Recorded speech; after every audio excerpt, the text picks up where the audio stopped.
Здравейте!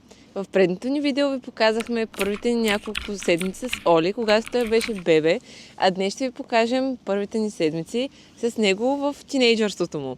Ще ви споделим още някои наши съвети, домашен груминг, също така как го обучаваме, ще отговорим на най-често задаваните въпроси. Ако се чуете къде се намираме в момента сме в Бургас, тъй като са празници и най-щастлив е Оливър от този факт. Не знам за вас, но в квартал, в който ние живеем в София, няма тротуари, а просто за зелени площи, дори не си мечтаем. Тук на 5 минути на морската градина имаме и море, просто е страхотно, само когато пекне слънце.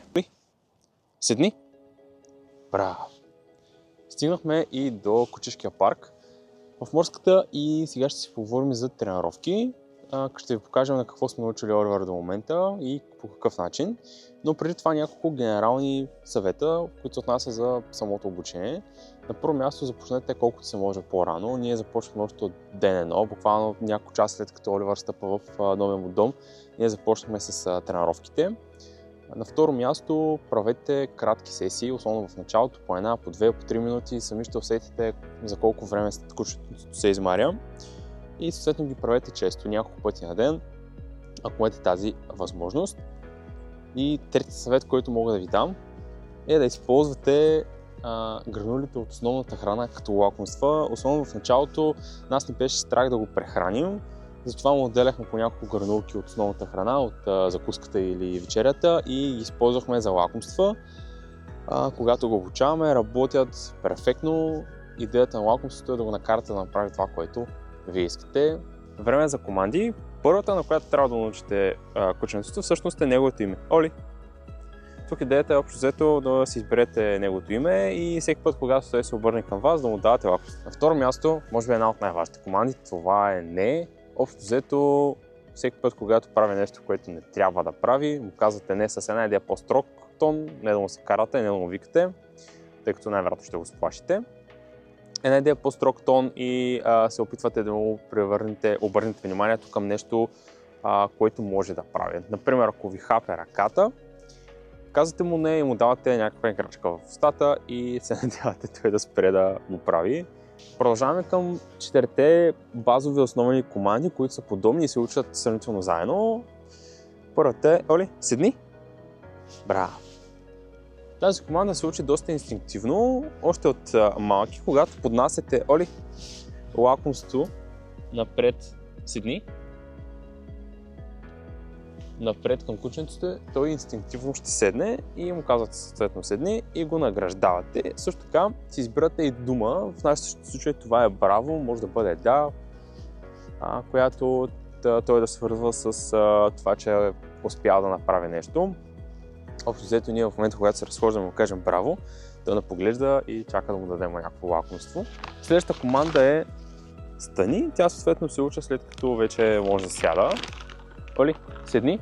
Тук идеята е просто да поднесете лакомството към напред. Стани. Браво. Следващото е горе. Горе. Горе е доста инстинктивна, тъй като те поделите обичат да седят на 2 крака, просто давате лакомството високо и той ще се опита да го хване. Легни в момента няма да ви го покажа, тъй като е много локално. Легни е малко по-трудна, тъй като тук идеята е подобно на горе, само че поднасяме лакомството долу-ниско, но той е доста малък, нисък и съответно се опитва да прескочи.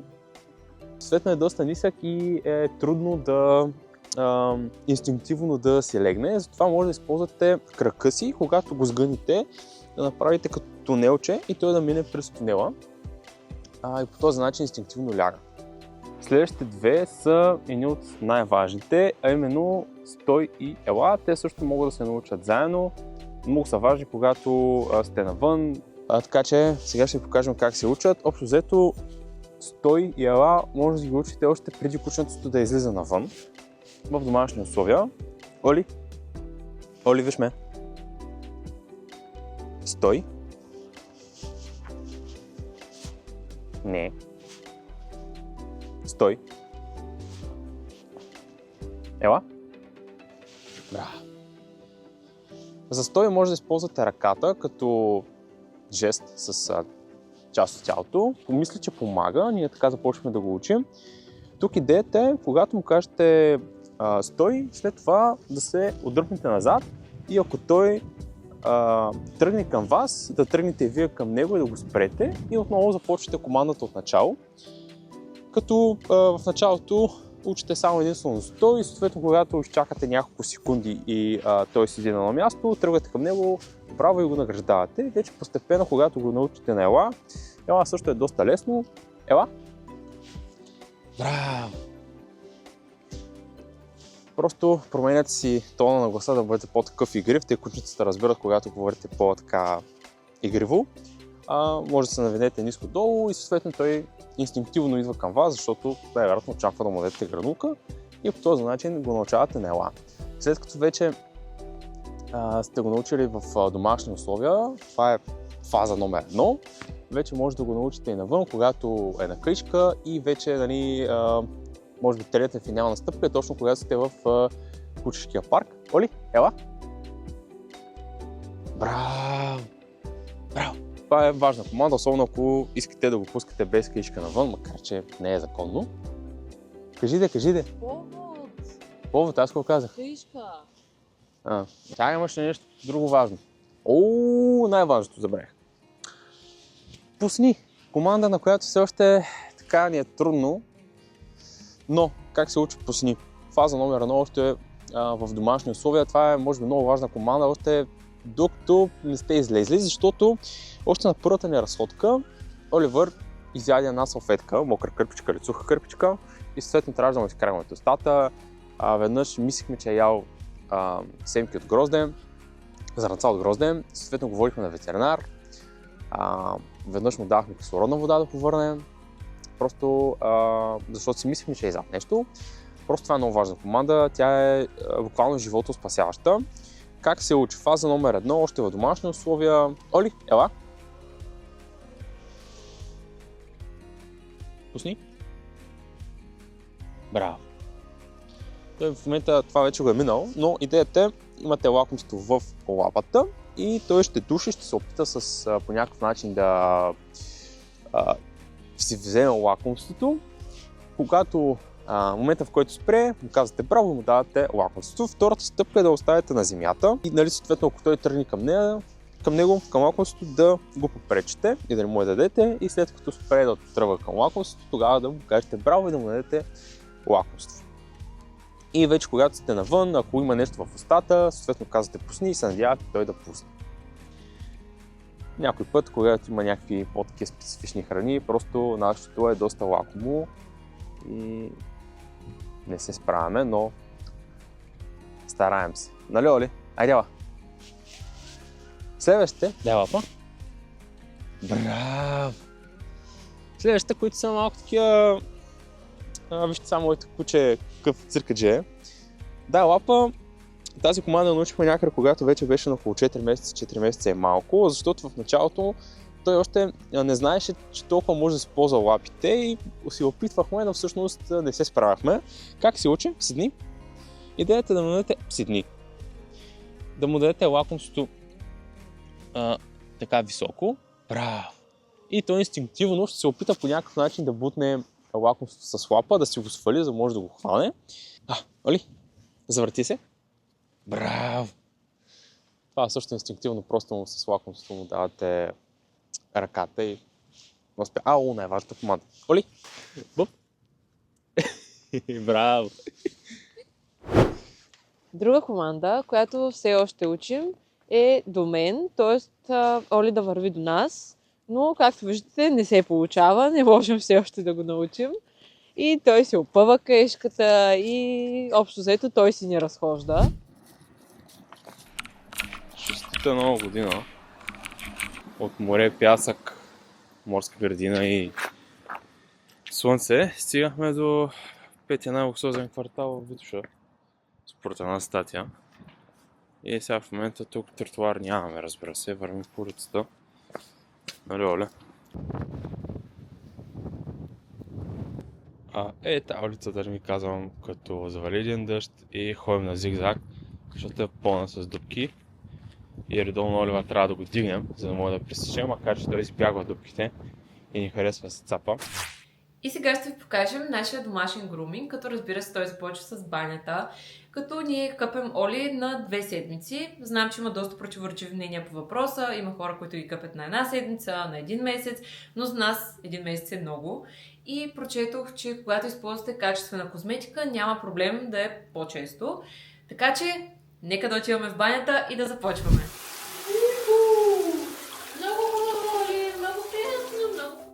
Къпането не е никак сложно, най-важното е да пазим ушичките да не влезе вода в тях. Това са всички шампуани, които до сега сме използвали. Днес ще използваме този на Special One с аромат на рози, като той е комбиниран с балсам. В интерес на истината се изненадах, че другите два шампуана се разпенват доста по-добре при употребата, макар и това да не е равнозначно на качество. Запонисваме 2 пъти тялото и изплакваме добре. Свърши всичко наред, не?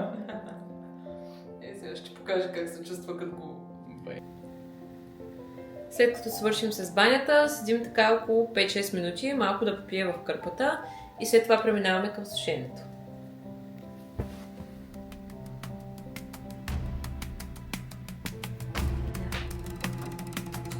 Излизай от тук.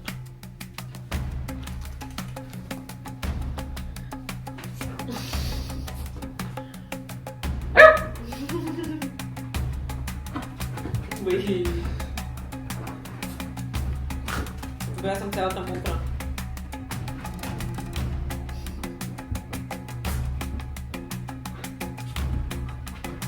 Мисля, че не харесва да го къпам.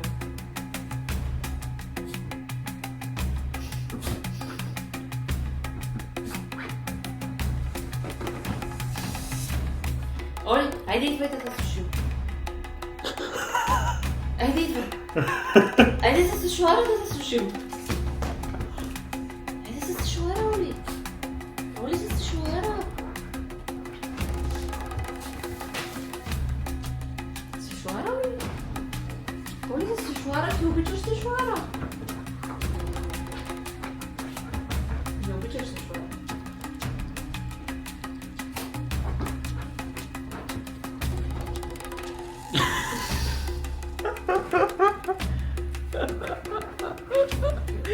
Ще паднеш, дивака. Мокра съм мокра.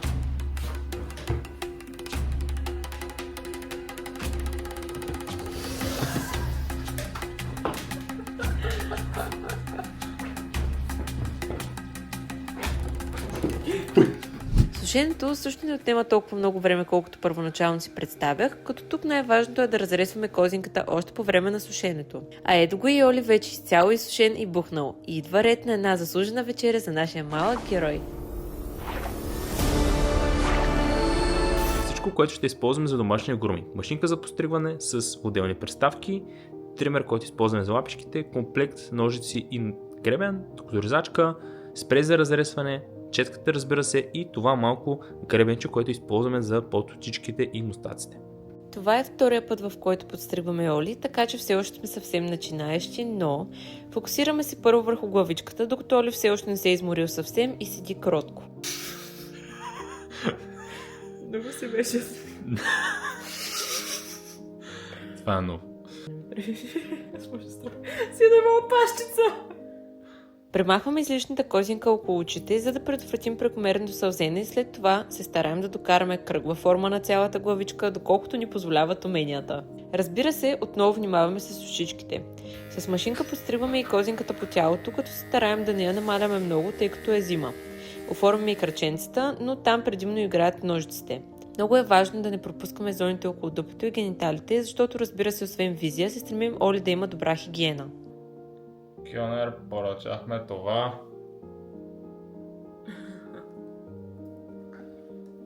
Ножица с гъна, спрай да реже. Супер. Накрая бръснем лапичките както отгоре, така и отдолу между възглавничките, като лично според мен това е много подходящо за зимния сезон, тъй като много лесно се измиват след разходка и не съдържат толкова влага. А това е крайният резултат. Далеч от перфектен, но безкрайно задоволителен. И снега. За първи път да видим как ще реагира.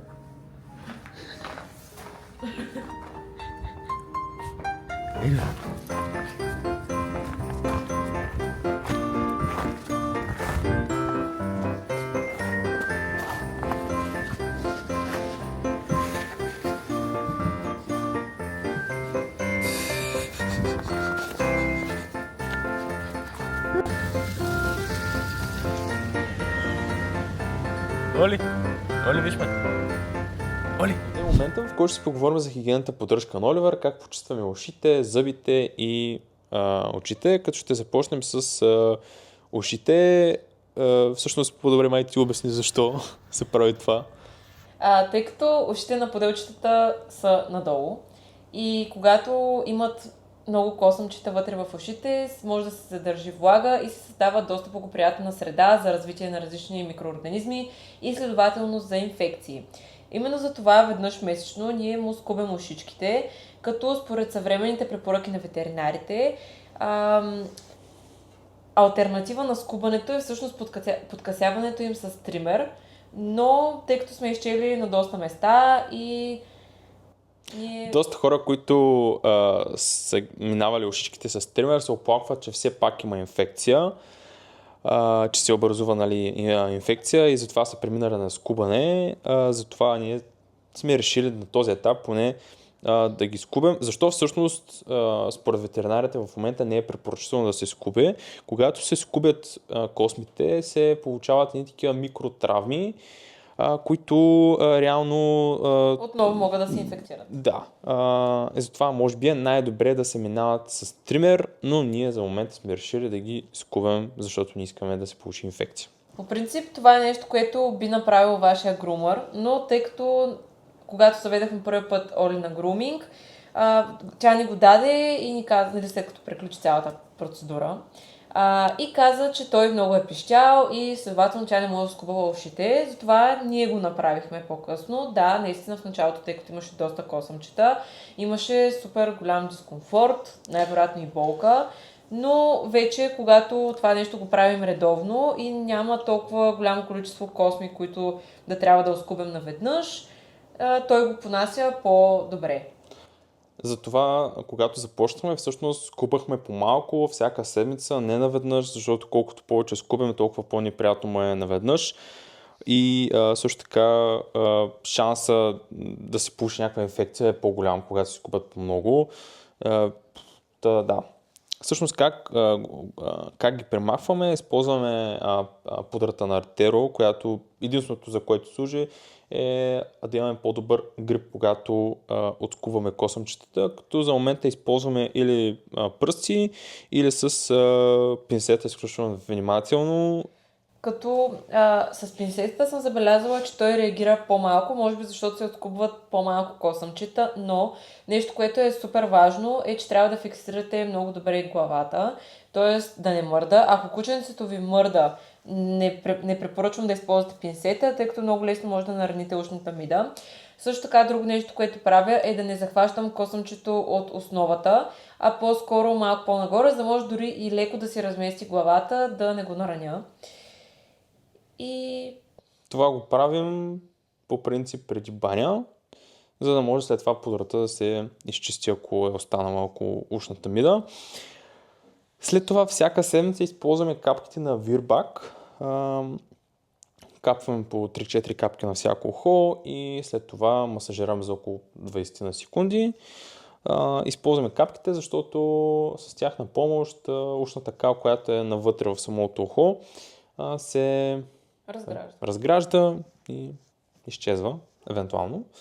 И след това с помощта на тези кърпички от Биопет почистваме самата...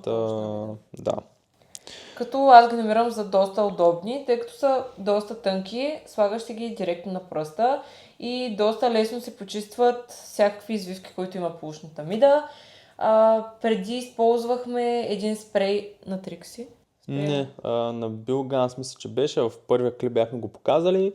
Проблема на спрея е, че пръскахме върху тампон за грим. А самият тампон е по-дебел да. И някакси е просто много трудно да изчистим ушната мида с него, а така с тези кърпички, особено с нейните по-малки пръсти, моите са малко по-дебели, успяваме доста добре да се почисти ушната мида. Може да използвате клечки за уши, но трябва да сте отново супер внимателни, когато го правите, да не нараните ухото. Така че кърпичките са страхотен, щадящ и ефективен вариант. Поддръжка номер 2. Зъби. Относно зъбите, В началото използвахме спрей на Трикси, пръскахме 2 пъти, 3 пъти в седмицата, през ден, нещо от сорта и с помощта на пръстник тръкахме зъбите. Беше изключително трудно, защото напръсника е дебел, заедно с пръста и просто е много трудно в неговата малка уста да се почисти. И той се опитваше да го захапе и да си играе с него и това правеше целият процес още по-труден, а реално използвахме напръсника, за да може той от малък да свикне, че има такава процедура като почистване на зъби. Да, буквално имало вечер, в които даже не съм пръскал с пречето, просто съм си играл с напръсника и зъбите, просто за да свикне. Това го правим още от Ден едно. почти ден едно, да, нещо от сорта беше, хайде да не на първия ден. Така че, защо всъщност това се прави е много важно от малък да свикне. Малките породи кучета, ако не се почистват зъбите, образуват зъбен камък. Ако не знаете как се маха зъбен камък, ами кученцето се преспива с пълна опойка. Мисля, че има някакви нови там алтернативи. Не съм много запознат. Надявам се и да не ми се наложи да се запозная. Затова е много важно още от малки да свикнат, тъй като ако не свикнат от малки, после просто най-вероятно няма да ви дадат да им чистите зъбите. Използваме отново кърпички на Билпет. Билпет ни заредиха с един кашон с много продукти. Има 3 неща, всъщност, които използваме за зъби.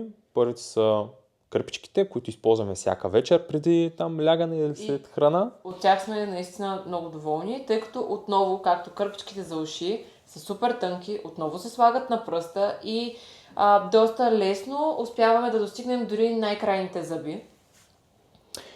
Да, нещо, от което не съм на 100% сигурен доколко беше полезно, е тази вода за уста. Тя всъщност би трябвало да подобрява дъха му.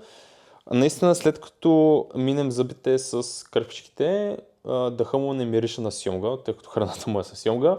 Като изтребител.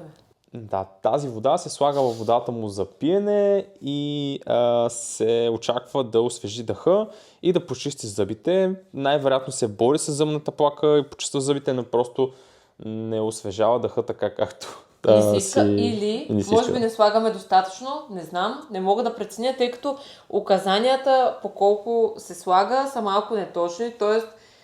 е споменато, че в 240 мл вода се използват 1/4 чайна лъжица вода за уста, което е малко неясно, но ползваме го. Но капваме по няколко не капки, разчитаме главно на него. Разчитаме си на кърпичките, от които, както казах, да, ако искате наистина качествено почистване на зъбите или кърпички, другия вариант е с четка за зъби, не с напръсник. Като това е нещо, което възнамеряваме в някакъв момент да опитаме, така че тогава отново може би ще ви споделим. И третото нещо, което използваме отскоро, това е една пудра, която слагаме в храната по малко. Тя също е за оралната хигиена, има пребиотици, пробиотици, но от нея още нямаме мнение до каква степен има ефект. Но тя се слага отгоре на храната. Да, тя заедно с водата за уста са по-скоро добавки и може би тяхната идея и функция е, ако кученцето не ви дава да му чистите зъбите с кърпичка или с четка, тогава да използвате, да, това е алтернативата. Все пак да има някакъв тип почистване. Така че, да. Преминаваме към номер 3 и това са очичките. Като доста често, особено когато е минало време от груминга му, започва да му се натрупва секрет на очичките, като това е защото му влизат козъмчета. Също така при някои подели сме забелязали по постове в групи и по мнения на познати, че имат като цяло проблем с повече задържане на секрет в очичките и даже муцунката да им да е мокра. Може да е от солена храна, може да е каквото и да е, може да е някакъв проблем чисто анатомичен, но трябва да поддържате очичките винаги чистички. Като ние в момента използваме все още, имаме един спрей, който ви показахме и в първия клип, като го използваме с тампонче за грим и обираме секрета, който се натрупва в вътрешния ъгъл на очите. И също така, от Билпет отново, имаме също кърпички за очи. Те отново се слагат на пръст, отново са супер тънки и вършат същата работа. Така че просто си изберете нещо, което ви е удобно да го използвате, тъй като е нещо, което трябва да правите абсолютно всеки ден. Най-ефтината ви алтернатива за почистване на очичките може би е просто да си вземете физиологичен разтвор. Има ветеринари, които го препоръчват и пак на тампони почиствате по този начин.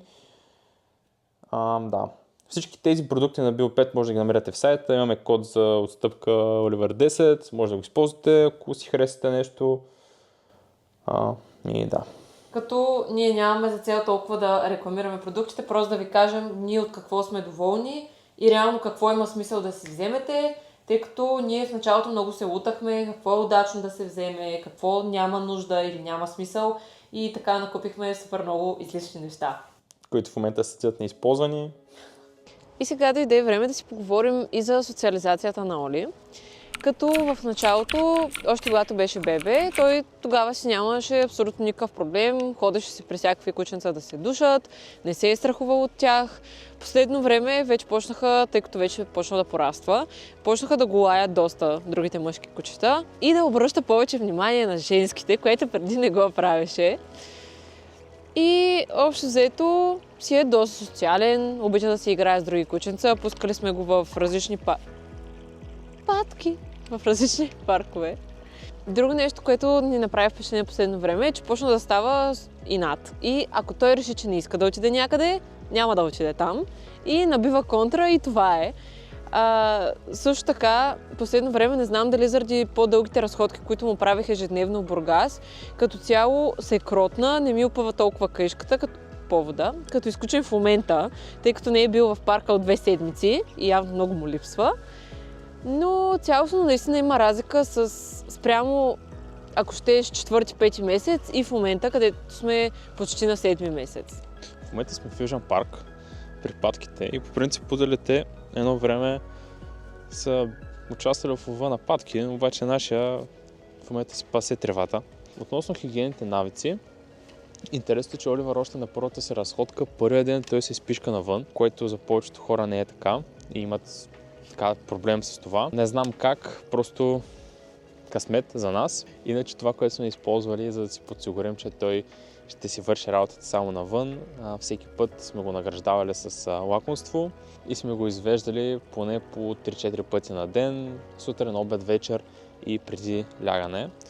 Като дори в момента повечето дни преди лягане го извеждаме навън да се изпишка, защото сутрин го виждаме как супер много стиска и със сигурност за него е много по-добре, ако има още една разходка преди лягане.